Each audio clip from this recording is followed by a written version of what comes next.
Histoire d'en dire plus.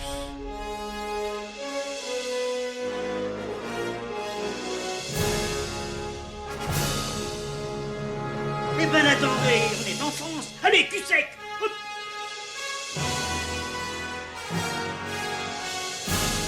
Personne ne peut le croire et pourtant c'est vrai, ils existent, ils sont là, Tarnatata. Non.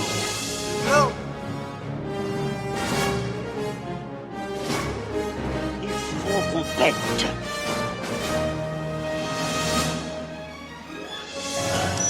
Voyons, circuit branché, convecteur temporel temporisé.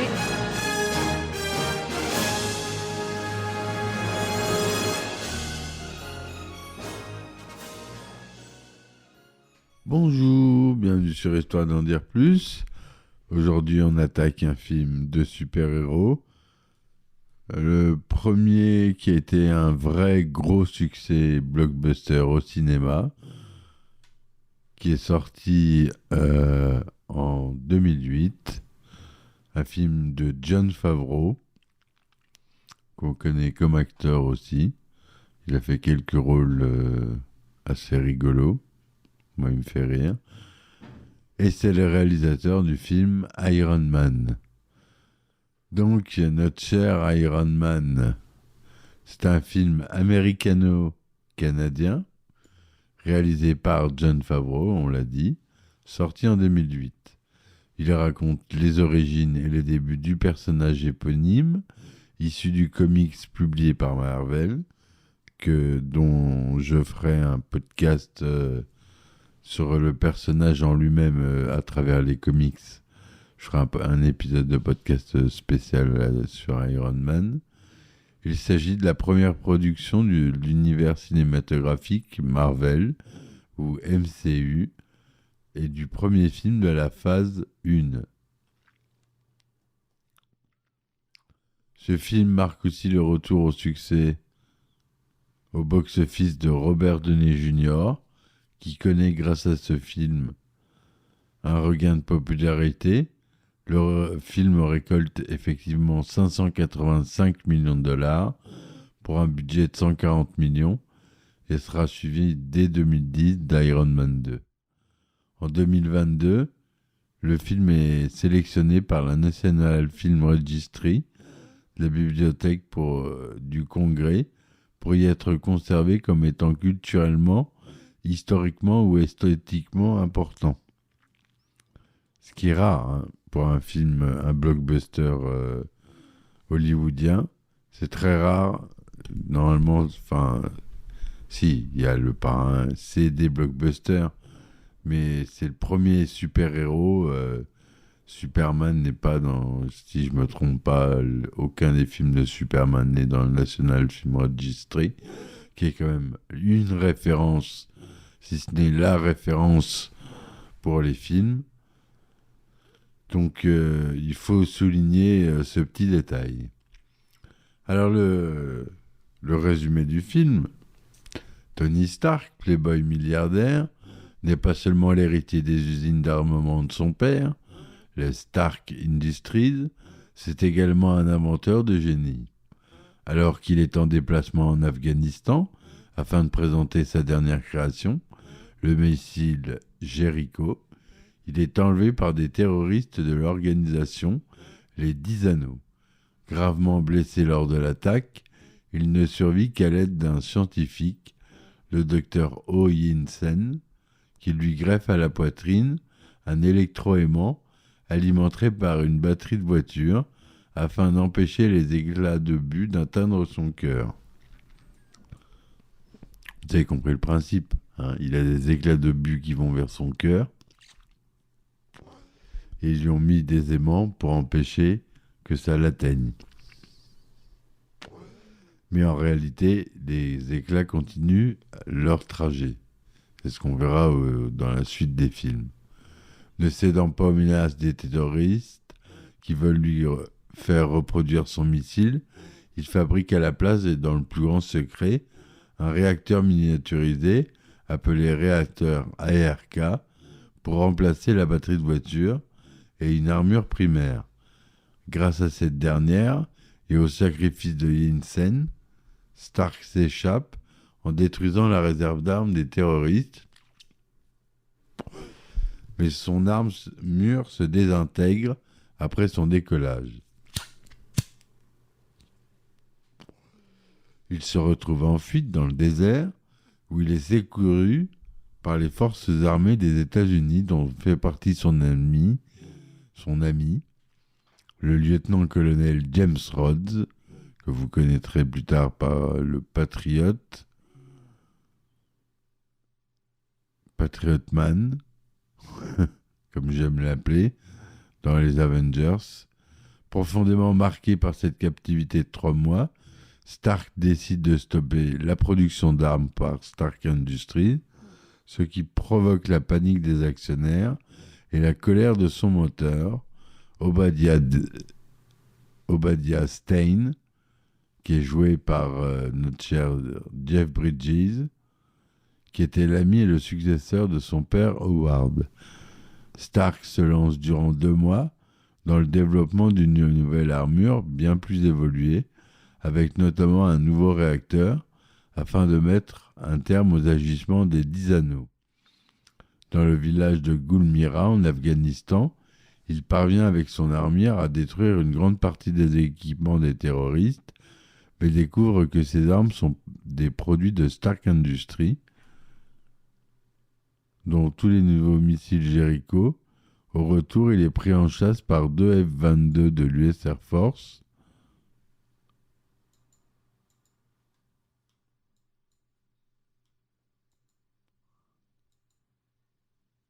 il en détruit un par accident, mais sauve son pilote. Voilà, donc rien que déjà ça. De retour en Californie, inquiet et se méfiant de Stane, Stark charge son assistante Pepper Potts d'espionner ce dernier et finit par découvrir qu'il est de mèche avec les 10 anneaux. Pendant ce temps, Stan élimine le chef des 10 anneaux et récupère les restes de la première armure pour la moderniser. Incapable de reproduire le nouveau réacteur de Stark, il va lui tendre un piège pour lui voler. Une équipe du SHIELD, menée par l'agent Phil Coulson, arrive trop tard pour intercepter Stane, qui parvient à revêtir et mettre en route son armure Ironmonger. Stark réussit, grâce à Rhodes, à se rééquiper de son premier réacteur Arc et part à arrêter Stane en armure. Les 2 hommes s'affrontent, mais le réacteur Arc n'est pas assez puissant face à celui de Stane. Alors que ce dernier est sur le point d'achever Stark, Pepper Potts, qui est joué par Gwyneth Paltrow, fait exploser le réacteur Arc de l'usine Stark. La décharge d'énergie épargne Stark, mais meilleur service l'armure de Stane, et le tue sur le coup. Le lendemain, lors d'une conférence de presse destinée à faire passer les événements de la veille pour un accident, Stark avoue aux journalistes être Iron Man,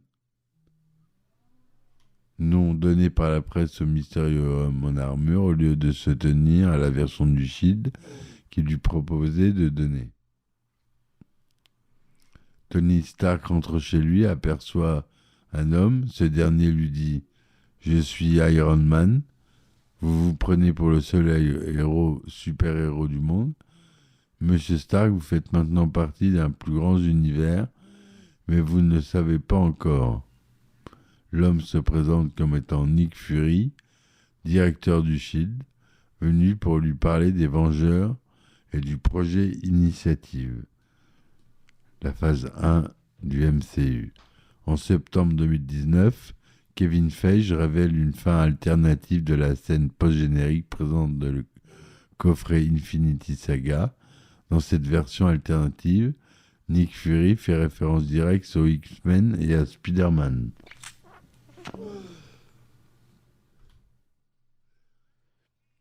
Voilà, donc le film dure 126 minutes. On a dit le budget de plus de 140 millions de dollars, mais plus de 585 millions de recettes. Il est sorti aux États-Unis le 2 mai 2008, en France le 30 avril 2008. Accord parental souhaité aux États-Unis pour les enfants de moins de 13 ans, tout public en France. Robert Downey Jr. il joue Tony Stark, Iron Man. Gwyneth Paltrow, Pepper Potts. Terrence Howard, le lieutenant-colonel James Roddy Rhodes. Jeff Bridges, Obadiah Stane, Ironmonger. Sean Toob, Dr. Yo Insen. Leslie Bibbs, Kristen Everhart. Et Jon Favreau, le réalisateur, qui joue Harold Happy Hogan, qui est un des gardes du corps. On a un caméo de Stan Lee, le premier. Ou non, pas le premier, je crois qu'il est apparu dans les Spider-Man avant. En tout cas, un caméo de Stan Lee qui joue Hugh Hefner et Samuel L. Jackson qui joue Nick Fury. En avril 1990, Universal Studios a acheté les droits de développement d'Iron Man pour le grand écran avec Stuart Gordon dans l'optique de réaliser un film à petit budget. En février 1996, la 20th Century Fox a acquis les droits d'Universal. En janvier 1997, Nicolas Cage a exprimé son intérêt à incarner le personnage principal, tandis qu'en septembre 1998, Tom Cruise a exprimé son intérêt à produire et à jouer dans un film Iron Man. Jeff Winter et le co-créateur d'Iron Man, Stan Lee, ont coécrit une histoire pour la Fox que Winter a adaptée en scénario. Il incluait une nouvelle origine de science-fiction pour le personnage et présentait MODOK en tant que méchant. Tom Rothman, président de la production chez Fox, a attribué au scénario le mérite de lui avoir finalement fait comprendre le personnage. En mai 1999, Jeffrey Kane a été embauché pour réécrire le scénario de Winter et Lee. En octobre, Quentin Tarantino a été approché pour écrire et réaliser le film. Ce dernier quittera le projet pour divergence créative et ce sera Joss Whedon qui le remplacera. Mais le film devient trop coûteux. Il finit par être abandonné. Fox a alors vendu les droits à New Line Cinema en décembre suivant, estimant que même si le scénario de Winter Lee était solide, le studio avait trop de super-héros Marvel en développement et nous ne pouvons pas tous les faire. Ils ont loupé le coche. En juillet 2000, le film était écrit pour New Line par Ted Elliott, Terry Rossio et Tim McInnes. Le scénario de McInnes a utilisé l'idée du caméo de Nick Fury pour monter son propre film.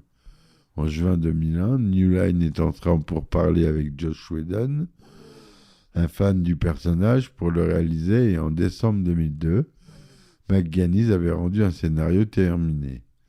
New Line a adopté une approche unique pour écrire le scénario du film, engageant David Hayter, David S. Goyer et Mark Protosevich pour s'asseoir dans une pièce et simplement parler devant la caméra d'Iron Man pour quelques jours. Après cela, Hayter a été embauché en 2004 pour écrire un scénario. Il a retravaillé des scripts qui avaient été écrits par Jeff Winter, Alfred Gross et Miles Millar, qui avaient inclus le méchant le mandarin et Pepper Potts comme un intérêt amoureux.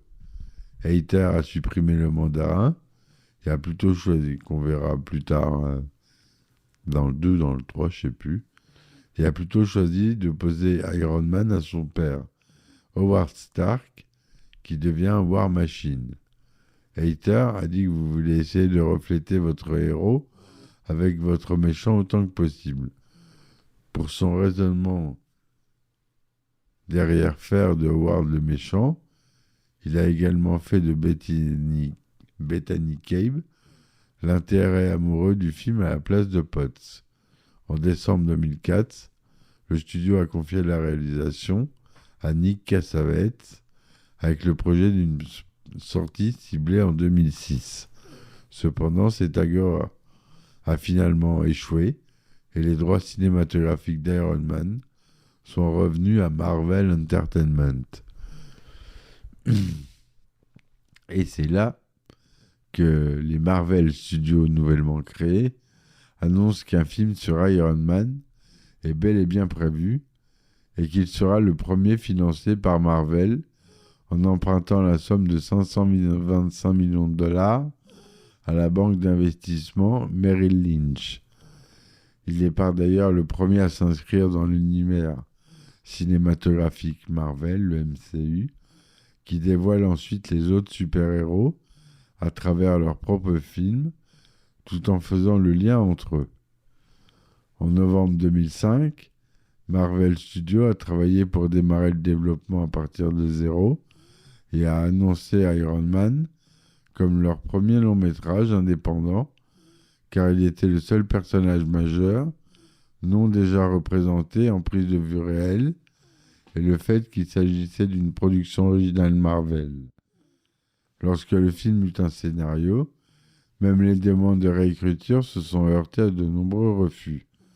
Les premiers scénarios du film faisaient également référence à Spider-Man 2 de 2004 de Sony Pictures, en identifiant Stark comme le créateur des Bryoniques d'Otto Octavius.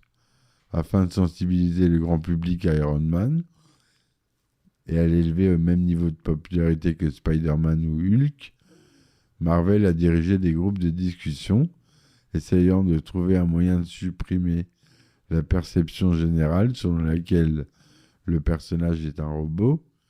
Les informations que Marvel a reçues des groupes de discussion ont été utilisées pour formuler un plan de sensibilisation qui comprenait la sortie de 3 courts-métrages d'animation avant la sortie du film.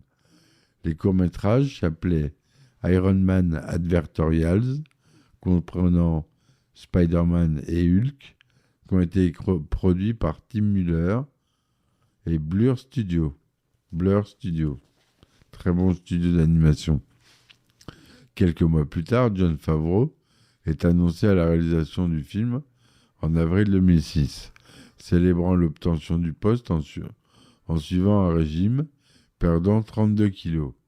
Favreau avait voulu travailler avec le producteur Marvel Avi Arad sur un autre film, après qu'ils eurent tous les deux travaillé sur Daredevil. Le réalisateur a trouvé l'opportunité de créer un film d'espionnage ultime, politiquement ambitieux dans Iron Man, en s'inspirant de Tom Clancy, James Bond et Robocop, et a comparé son approche à un film indépendant. Favreau voulait faire de Iron Man l'histoire d'un homme adulte se réinventant littéralement lui-même, après avoir découvert que le monde est beaucoup plus complexe qu'il ne le croyait à l'origine.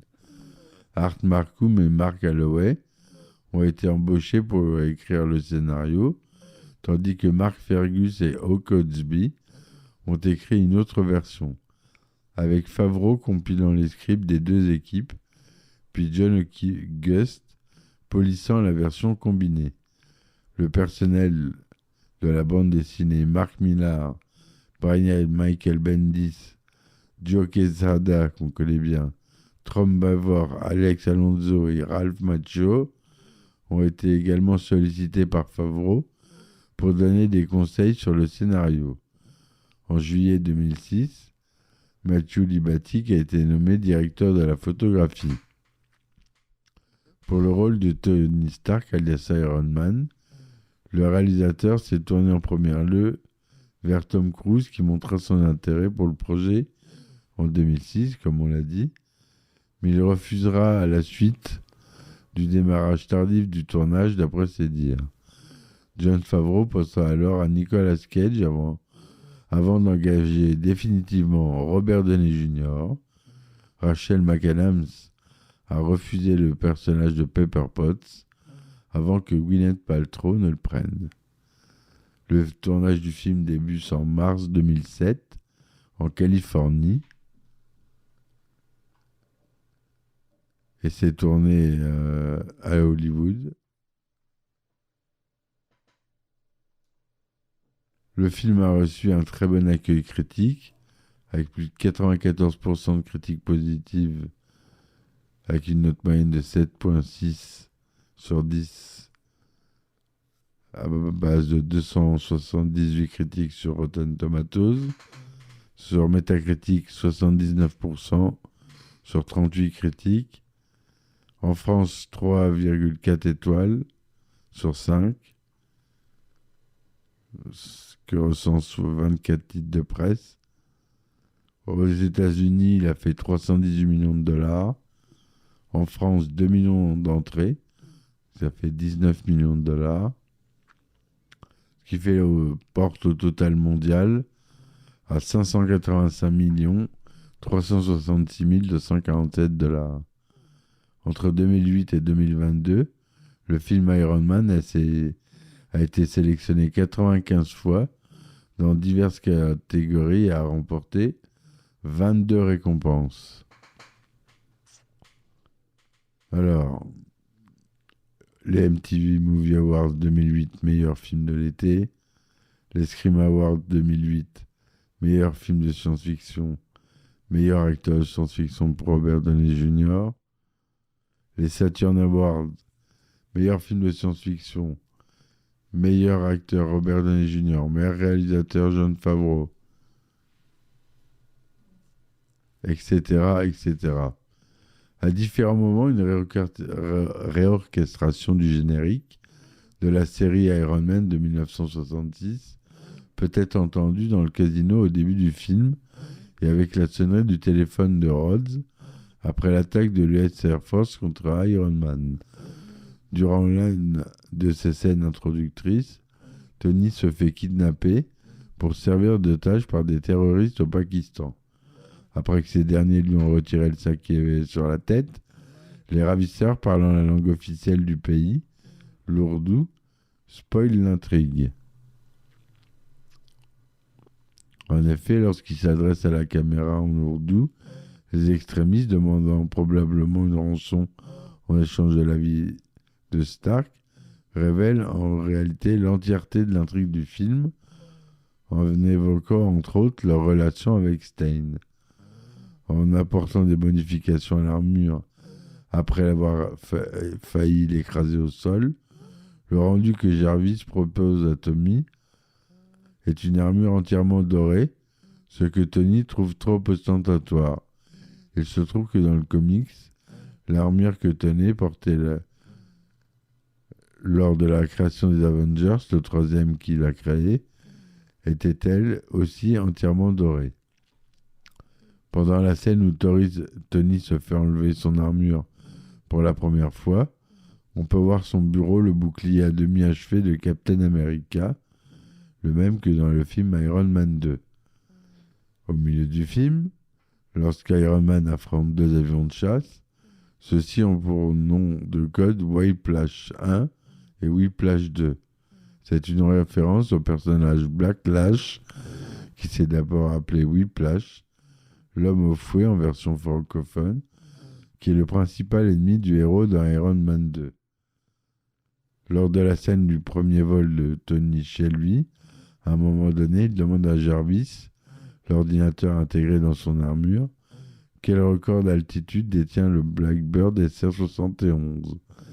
Il s'agit de l'avion qu'utilisent les X-Men dans la série des films. La sortie du film en DVD et Blu-ray est sortie le 5 novembre 2008 en France chez M6 Vidéo.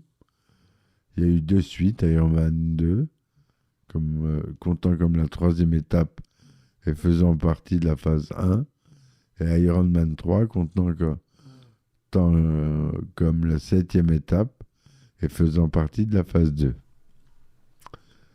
Voilà ce que je voulais vous dire, mes amis, sur ce film culte qui a lancé le MCU.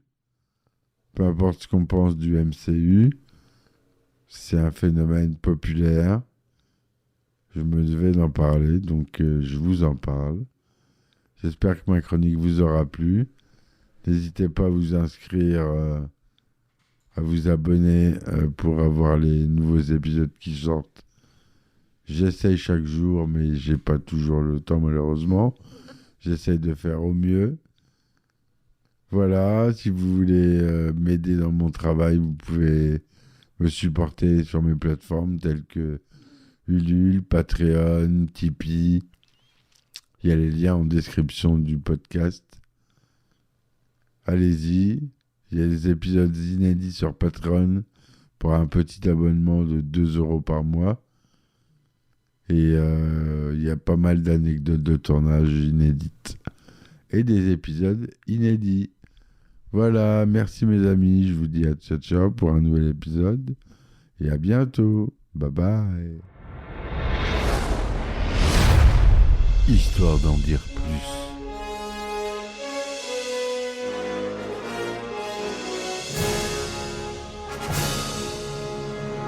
Eh ben attendez, on est en France. Allez, cul sec. Hop.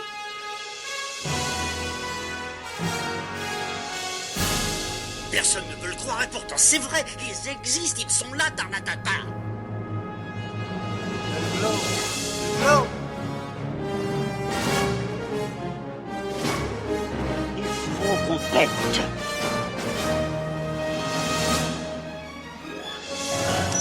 Voyons, circuit branché, convecteur temporel temporisé,